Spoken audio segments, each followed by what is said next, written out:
Hi, everyone. Welcome to the World Without Borders podcast. Joining me today, my co hosts or fellow hosts, Renata and Susie. Ladies, please go ahead and introduce yourself to the audience before we get started. Renata, let's go. Hello, everyone. My name is Renata Anderson, and I'm here as a host of this podcast.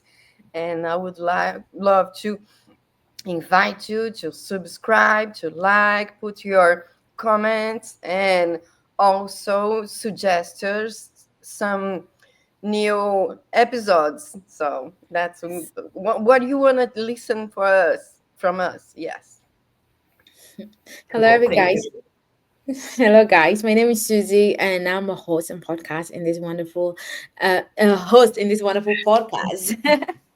It's There amazing to we be here go. once more with you guys. Awesome.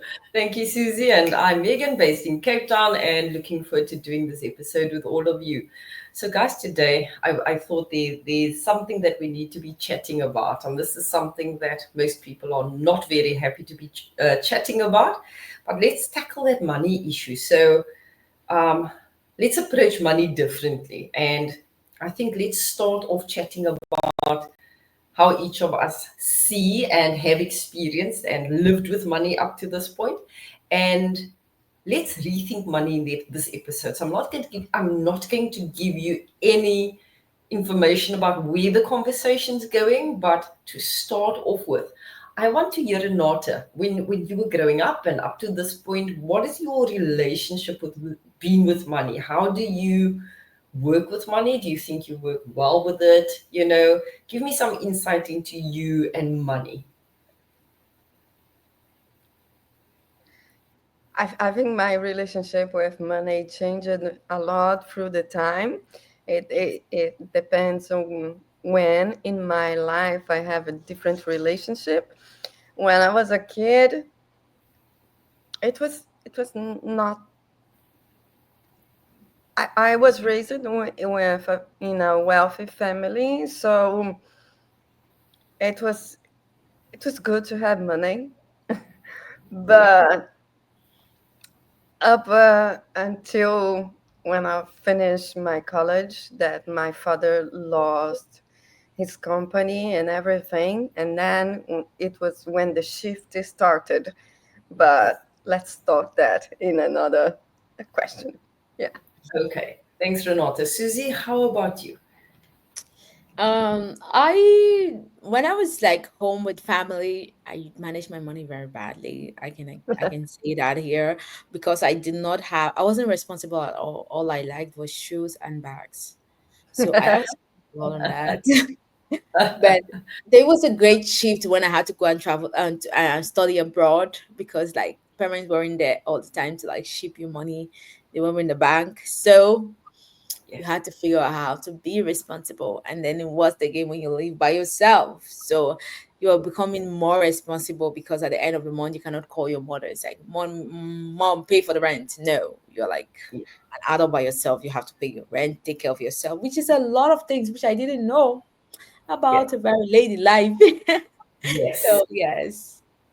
Now I can definitely relate to that, Susie. When we were growing up, my siblings and I, we never went to bed hungry, and we had occasional treats, but there wasn't lots of money to be chucked around, right? So we didn't have lots of spare money, and we basically had to earn pocket money and those kinds of things when it was available. So that's typically how we grew up, and I remember that my aunts and uncles, a lot of my family and the people around me were not wealthy by any means. And so people were not talking about money very often. There were not big discussions. Nobody shared issues with or around money. And I do remember a lot of, I don't know if this happened with you guys growing up or with your neighbors as well. I mean, everybody was in a very similar situation with finances. And so occasionally there'd be a neighbor that's borrowing some tea bags or some sugar or, that kind of thing along the way. And we had all of that, but it's like we always had enough. And growing up, I do remember that a lot of my friends' parents and my family used to tell us, money doesn't grow on trees, right? You've got to look after the money. And they were really upset with you. I got into trouble so many times, guys, because I lost money going to the shop. And I was playing, They and you they were the like, next how time I went to the shop to buy the bread or the milk or whatever I've been saying, and I'd lost the money. Oh my goodness, was I was in so much trouble for that. And it was just because there was not that much to go around. So it was a big thing, and money got a lot of focus in that way. There were no discussions about it, no open discussions, but it got a lot of attention in that sense where if something went wrong with money, you knew about it. and And also I think depending on where you grew from, like in a family we didn't have we were medium class.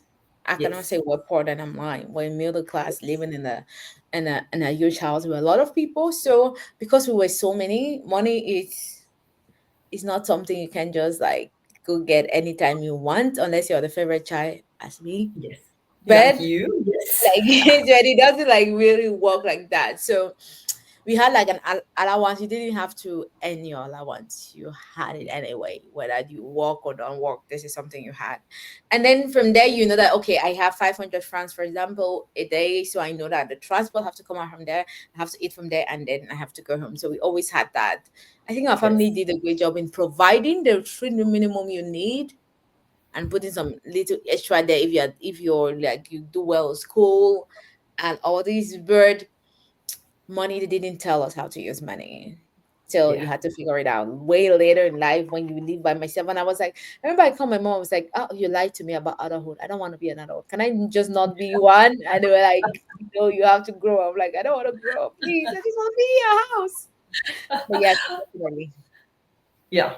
No, Susie, for sure. And I think all of us at one stage, when that reality of finances hit us as young adults, or the point where we left home, all of us wanted to resign from adulthood, right? It was just like, that's the first thing that I don't want to have to contend with. That and cooking every single day. I think that's most people's issue, right? Yes. And even thinking of what to eat, like you have to see that thing. Back, I don't have to think like mom knows what to cook. And now Yes. you're like, I have to decide what to eat. Oh my God, who told me that? I have to decide. Yeah. I don't want Yeah. to. No, Like all that, just thinking. And all the hardships. Renata, do you want to jump in here? You're thinking around that first taste of adulthood and money? Yeah. I think I have a very badly financial education. So my father spoiled us a lot. So and then we didn't learn how to choose, how to save money, how to Yes. think about the future, how to think about how to make money. Yes. So, Yes. and the other day, my brother was telling that we didn't have to choose if we are going to a concert, to travel in the weekend with our friends, or we are going to buy new clothes. We could afford everything. Right. And that was like very unrealistic in some way. And but our friends was like that also. So it was a little bit a fantasy, Yeah. like Yes. not that it was not a reality, but it was like we were living in a bubble. And Yes. when I finished college and my father went to a bankrupting, it was really weird because we didn't know what to do, how to have fun without money.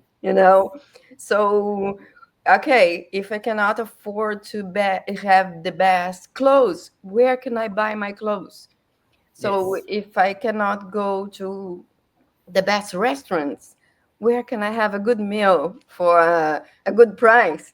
So Yes. I needed to learn a lot of things. And I need also to have new friends Yes. because that happens in my family, but not in my friend's family.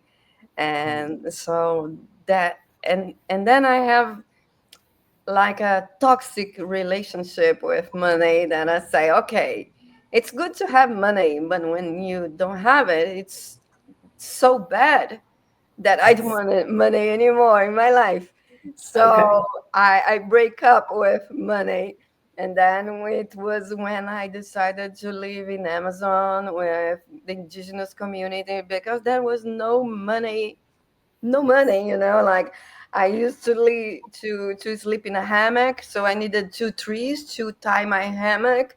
I have shower in the river, and there was no electricity. There was like, so I went from the to the stream. Yes. And then, so when I went to Africa, I've been to the rural areas of the countries that they have the worst GDP, the worst um, situation. So there was no money at all again. And I was like Yes. feeling comfortable. Oh, I don't have to worry about money here because nobody have money, and that's it. And so let's live life. Yeah. And because we don't have to pretend anything, it's everything like so clear. Yes. There's no space for masks. Yeah. But it's a learning process. It's not that you have a bad boyfriend that you're not going to fall in love anymore in your life. So I needed to make peace with money, and that was a long process for me. I Yeah. think it's even harder for those that had and then they don't have again. That's Right. even harder for them to cope compared to somebody that do not have, then no, do not have again. That means I already knew how to survive way before the money came. So if the money Right. goes, I still know how to survive.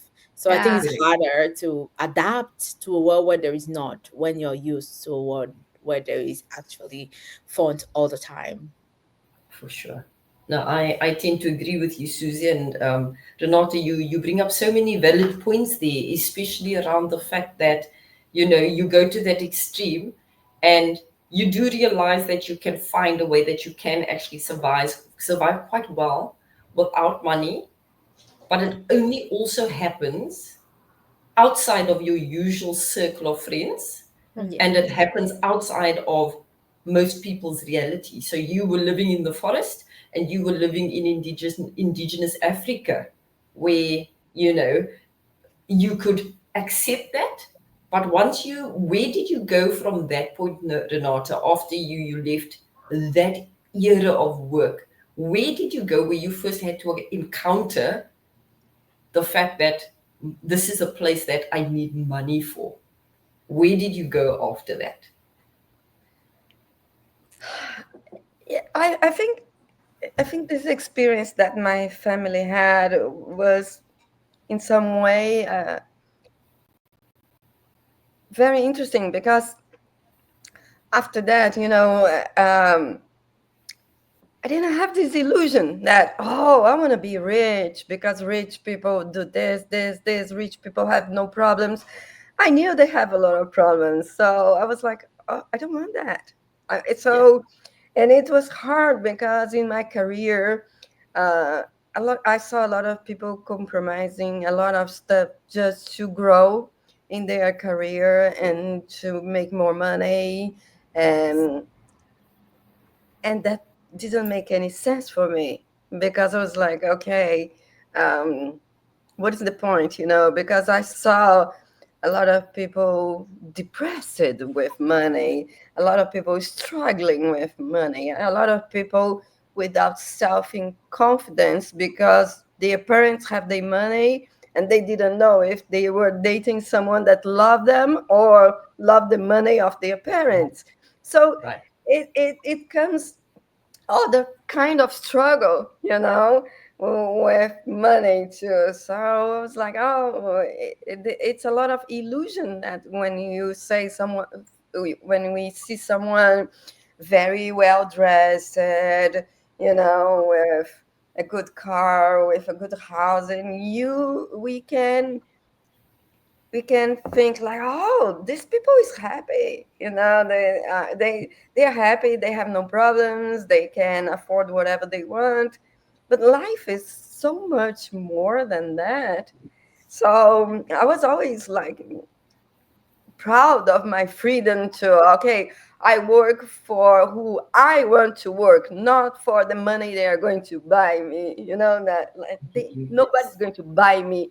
And and and also it was a struggle, so how could I come in the middle of the way, like, okay, so it Yeah, was the learning process. Yeah. for sure. For sure. And Renata, seeing that you've touched on that subject there now, I'm going to switch this monetary conversation now, and I'm going to put something in your head. So I'm very fascinated by this, and rethinking money as a currency of life, but also think about if money really were energy. Like there's a lot of people, a lot of money coaches out there now saying that a lot of us actually just need to fix our relationship with money. So, like our baseline relationship. Many of us might have grown up in that space where money was a scarcity, or like Renata said, money was in excess. And so you just grow up without that respect and awareness of what money really is and what it means in your space. And when I heard the concept first a few years ago, to think of money as energy Mm-hmm. rather than having grown up with Mm-hmm. relatively little money to spare, for me, it was always the thing that I had to have for life to carry on, right? So you had a job, you worked, everything, but it was always like you were always counting your last money at the end of the month before payday, right? You were always counting how much of this can I buy, how much of that should I spend, do I need to save money for something bigger or better? There were all of these challenges around money. And there are people out there saying that if you look at money as energy and purely a currency of energy, rather than attaching the kind of worth that we do to it as a society, that your mindset starts to change around how you deal with, how you become aware of, and how you actually respect or treat money and monetary transactions. So that's something I want to put in your head today. I want to hear your thoughts on that because for me, I've been thinking about it for 2 or 3 years and trying out little parts of what they suggest you do. And it makes absolute sense for me. But then again, like Renata, I love the sciences. I love the quantum physics part of life and the world and the energy part of the world. And so for me, it makes absolute sense coming from that background, that scientific background. But I'd love to hear your guys' thoughts on looking at energy as money, as energy, or at money as energy, and how you think that would change things for you in terms of your money mindset. So, Susie, let's go with you. I think that first of all, in recent 2 years of my life, like in the recent 3 years, I would say of my life, first of all, before that, I valued money. I was like, oh, money is, you have to be rich, you have to have money and all this. And then suddenly I had a big shift since I came abroad to study. Why? Because I, I noticed money is not everything. Money is nothing compared to the real value of life.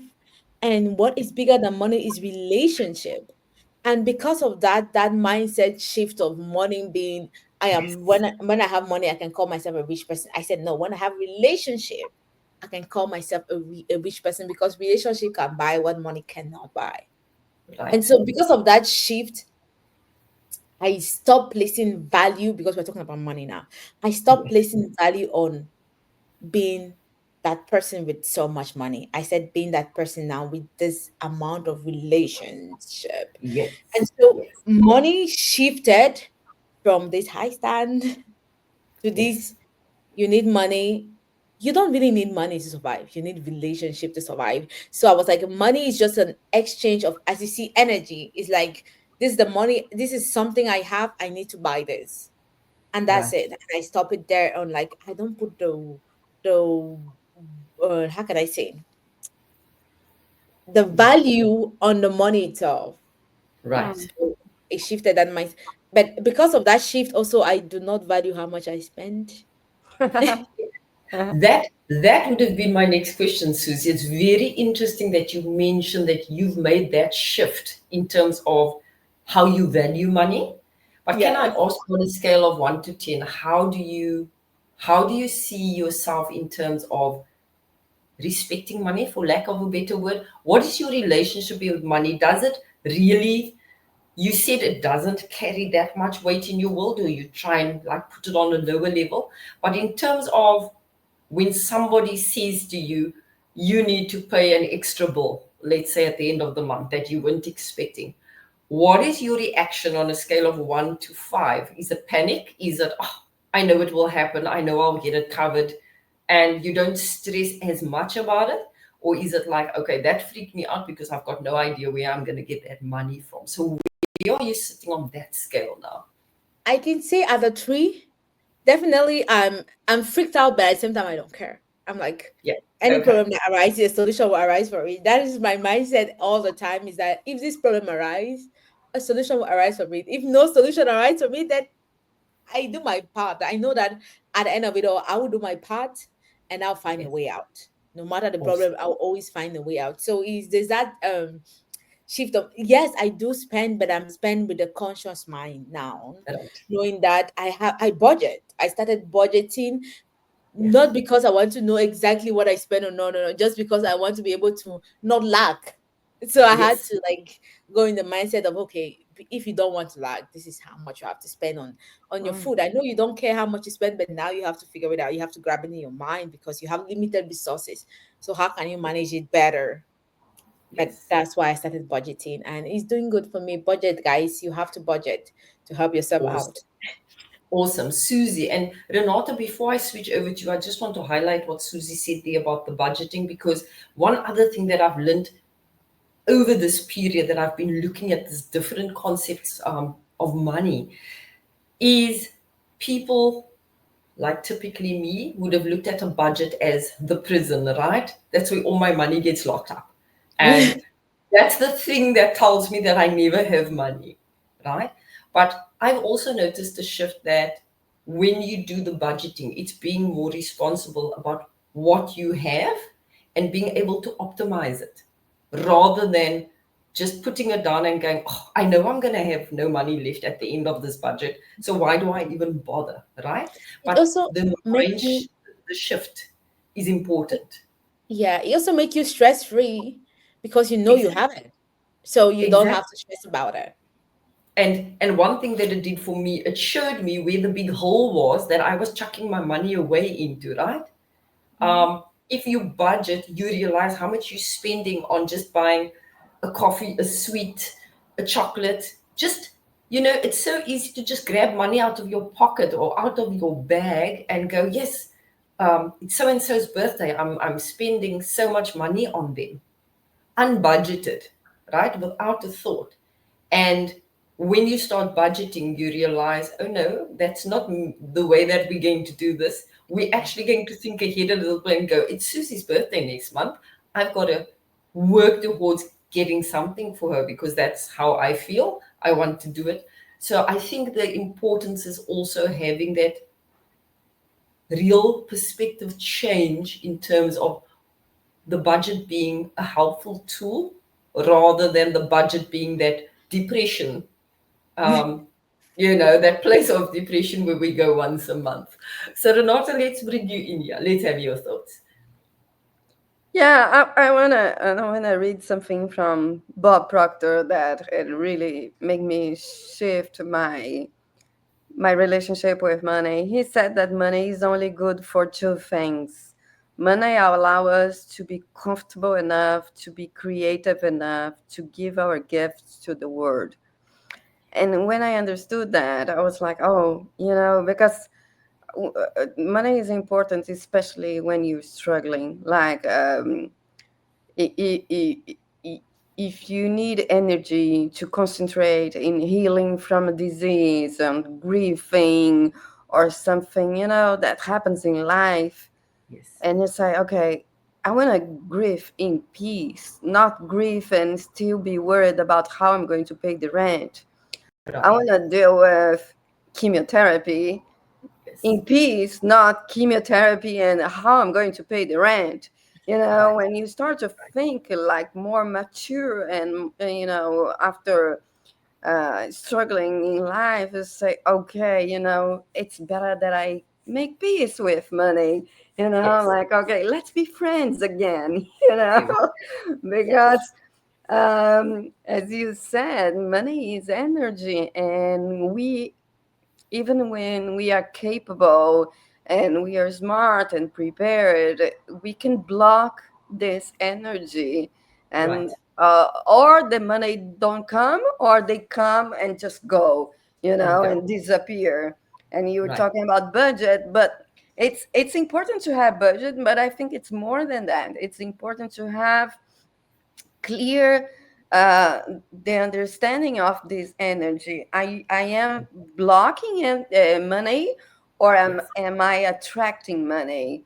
So those are very different energy. Yes. And when you understand your energy, like money, as you said, is energy. So in the beginning, people change things. No, they trade things. Yes. Okay, you have potatoes, I have carrots, and we change. Right. But then they started to say, okay, maybe we need a currency to do those trades. And this is like an appreciation. Okay, if you give me carrots, I'm going to give you something Right. to show you my appreciation. And then so money is a gift. And I think in some way it can be seen like a bad thing. Oh, money, it comes from greedy, from I don't want to have money because I don't want to be greedy. I don't want to, Yes. like it's it depends on the story you're telling yourself about money. I think Yes. that is very important to listening. What are the story you tell yourself about money? For sure. Wow, Renata, that really covered so many bases there, and the thinking process of what you just put on the table, I like.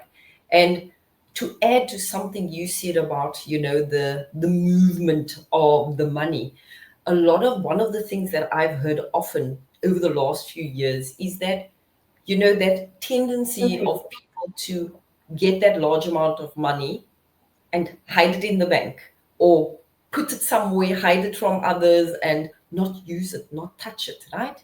And be quiet about it because it's my money, hidden under my mattress or whatever.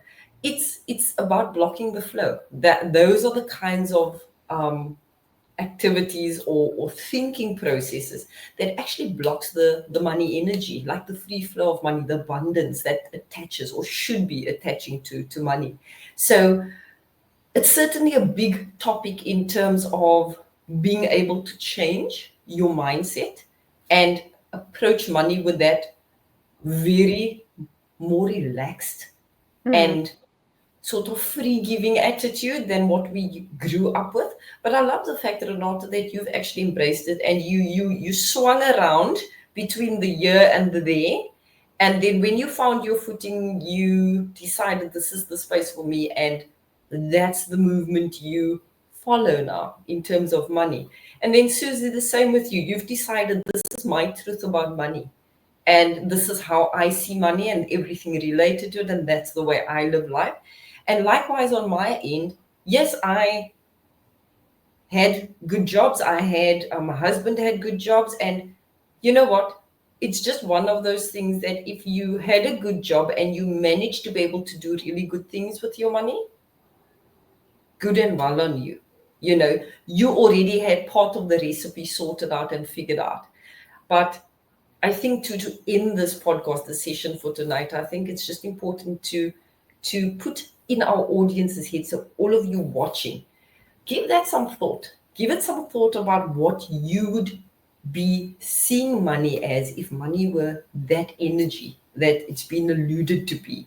What would you be doing with your money, with your budget, and with your life in terms of the financial aspect of it? So, ladies, thank you very much for jumping into this episode and this topic with so much energy. And yeah, I can only wish that our audience has really taken some of the thinking around this on board, and let's see what they've got to say when they engage with us on our channel. Let's see what comes from this. Thank you very much and have a good day, everyone. Thank you. Bye. Bye-bye. We're crossing oceans, crossing skies, lifting each other as we rise. No more limits, no more walls. Together we answer the world's calls. World without borders, we are free, telling the stories of humanity. No more divide, we stand as one. Together, our journey's begun.